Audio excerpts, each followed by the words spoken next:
For 38 years, my parents built a life together, a marriage filled with love, shared dreams, and the quiet stability that comes from decades of companionship. My father, now 63, and my mother, 59, had what seemed to be an unshakable bond. After retiring 3 years ago, they embraced the freedom of travel, spending their winters in Arizona and their summers with family in Utah. Their home by the river was a sanctuary, complete with a brand new diesel truck and camper, allowing them to explore the world at their leisure. My husband and I always looked forward to their visits, so much so that we installed full RV hookups on our 16-acre property to ensure their stays were as comfortable as possible. Life appeared perfect, untouched by the kind of turmoil that fractures families. But everything changed in a way none of us could have ever anticipated. In their Arizona community, my mother formed a friendship with a woman named Josephine. From the moment I met her, I felt uneasy. Something about her was off, though I couldn't quite put my finger on why.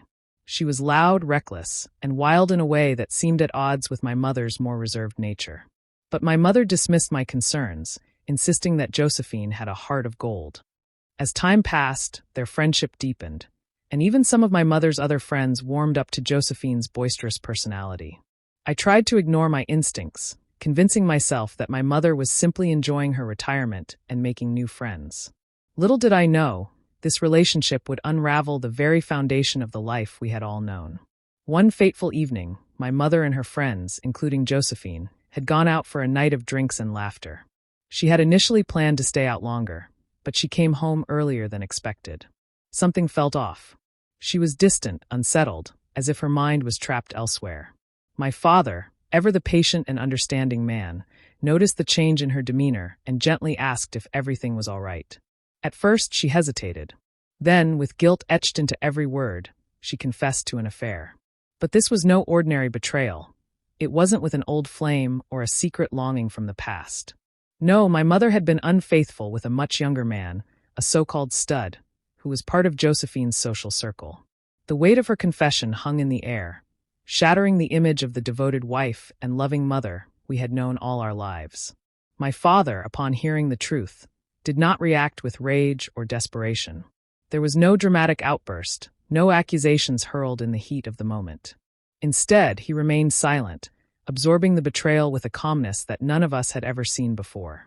It was as if, in that instant, the man we had always known, the gentle, doting husband, ceased to exist. That night, while my mother begged for forgiveness, he remained firm. He instructed her to take a shower, refusing to share the same bed. Hours passed, with my mother desperately trying to engage him in conversation, but he refused to entertain her pleas. By 5:30 a.m., she finally fell asleep, exhausted from her own remorse. When she awoke just a few hours later, my father was gone. Unbeknownst to her, while she slept, he had quietly packed his belongings, moving them into his camper without making a sound.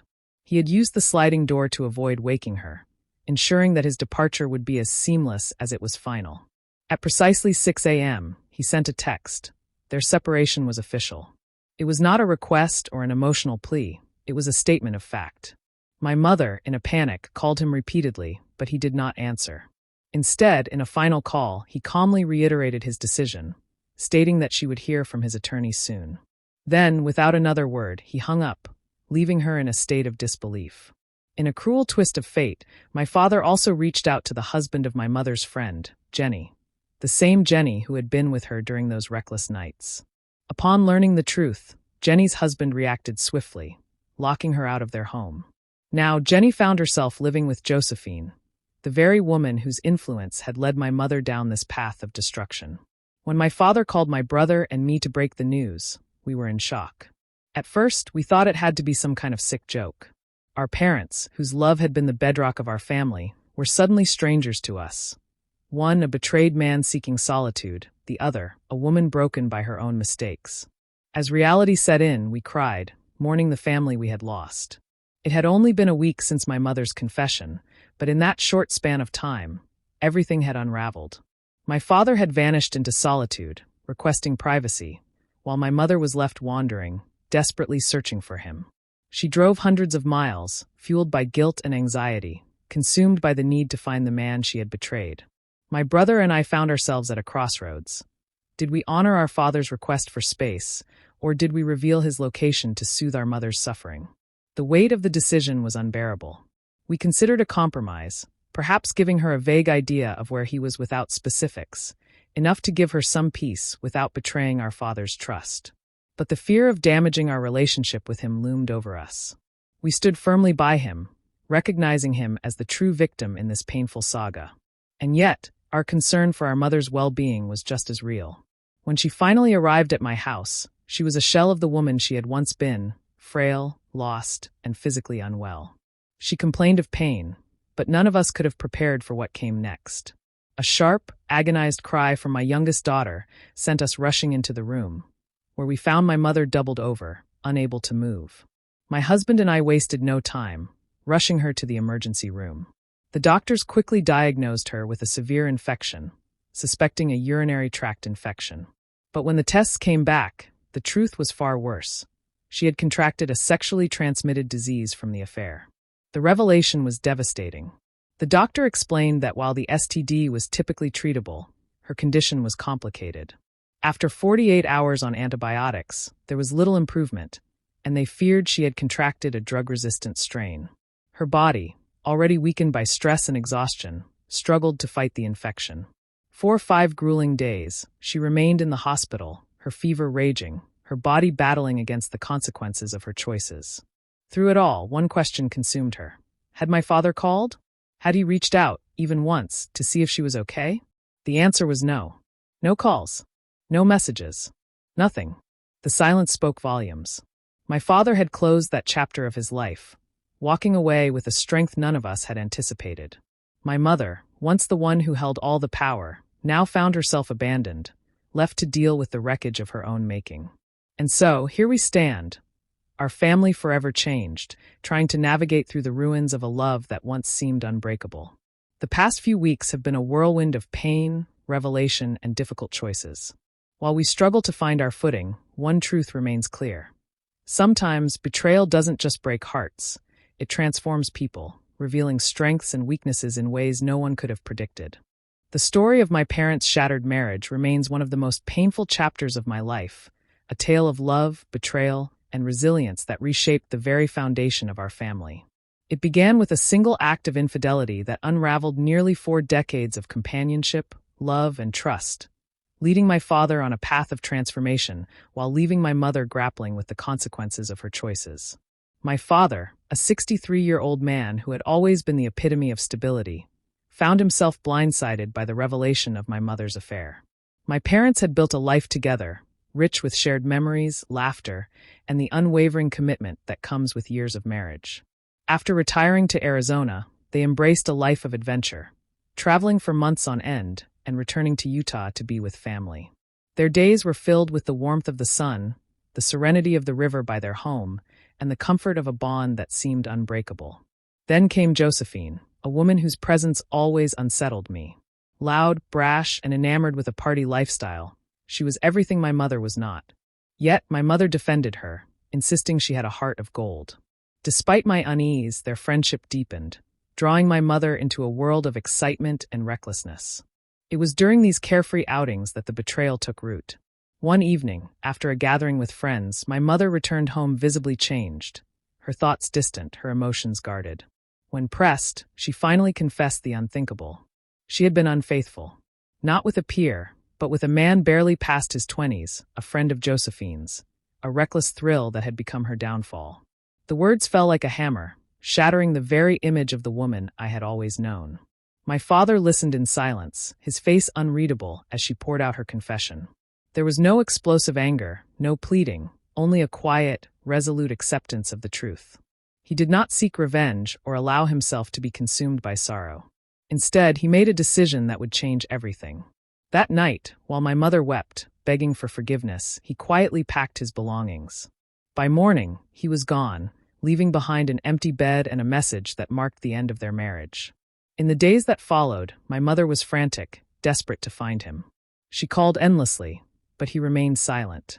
When she finally reached him, his voice was cold, distant. There would be no reconciliation, no second chances.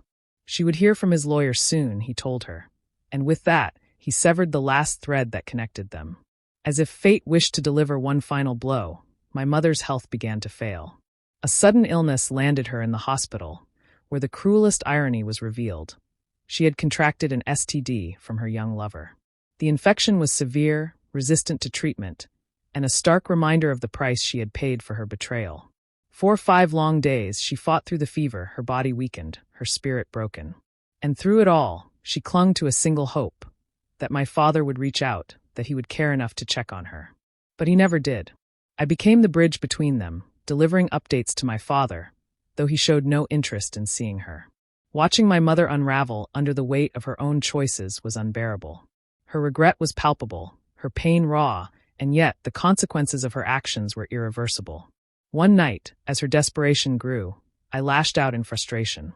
The words escaped before I could stop them. Harsh, unforgiving words that blamed her for everything we had lost.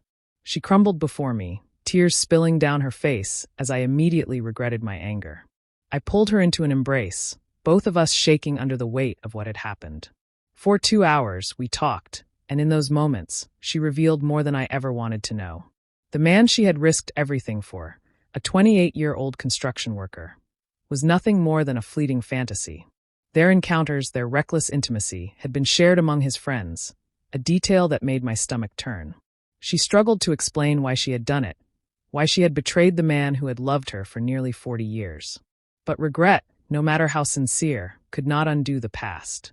My father, unwavering in his decision, had already set the wheels in motion. That Saturday, he arrived at my home, divorce papers in hand. He did not want her to face this alone, so he chose to deliver the final blow in the presence of family. My mother's hope was crushed in an instant, her last chance at redemption slipping through her fingers. Over a year has passed since that fateful day, and our family has undergone an irreversible transformation. The divorce was swift, and my father never looked back. Though he ensured my mother was financially stable, he refused to maintain any contact with her. The only time they saw each other after the separation was in court. My mother, once a vibrant and strong woman, has withered under the weight of her choices. Her health deteriorated rapidly after the divorce, leading to a hospital stay for bronchitis, malnutrition, and severe depression. The doctors warned that the immense stress she endured had likely triggered lupus, a cruel reminder of how deeply emotional turmoil can impact the body. She now lives in a small apartment near me, her world reduced to a quiet existence far removed from the carefree life she once led. She works at a craft store, a job I helped her secure, and though she finds some solace in it, the spark in her eyes is gone. She relies on medication to get through the day, the stress and guilt never truly leaving her. This is the life she now knows, a stark contrast to the one she traded away for a fleeting thrill. And then there is my father. He has embraced his new life with an energy I never expected. Free from the weight of betrayal, he has taken to the road, living like a nomad in his camper, traveling across the country. Along the way, he met a woman, a young travel vlogger, and though I urged him to take things slowly, he seems happy. They share a love for adventure, and while their relationship is unconventional, it has given him a new sense of purpose. They have no plans to marry, and that suits them both just fine. Looking back, I am left with a question that lingers in my mind. Could you forgive the betrayal of nearly 4 decades of love and commitment? Could you view it as a momentary lapse, a mistake, and move forward? Or would it be the ultimate deal breaker, a wound too deep to heal? The complexities of love, betrayal, and forgiveness are endless, and as I watch my parents live their separate lives, I am reminded that sometimes a single choice can alter everything.